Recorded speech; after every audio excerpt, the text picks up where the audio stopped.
You know, every time I drive through this area, it reminds me of the United States. This is exactly like New England in the United States. Places like Vermont, New Hampshire, Connecticut. It's exactly like this. So you've often wondered what the Vermont and New England look like while you're looking at it. If I were to put only American signs here, you're in Vermont. I'm not kidding. We have exactly the same colors on the homes, exactly the same style of buildings, exactly the same landscape. So for those of you who may, I know a lot of you are very artsy-fartsy at that, so I have admired Norman Rockwell paintings of Vermont and New Hampshire. Look at the scenery here. Very similar to Norman Rockwell's painting. There's like a sense of deja vu every time I'm here.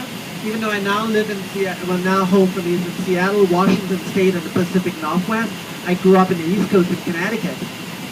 So I'm an Eastern Seaboard girl, so Vermont, Connecticut, New Hampshire, it's my backyard.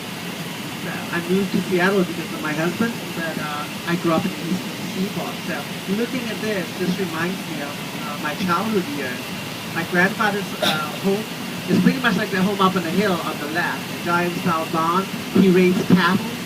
We had Hereford cattle, which here they call Friesian.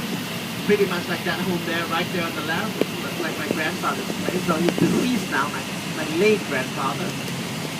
So really, the only difference here is you get this foreign language sign that is really like New England in every sense of the word.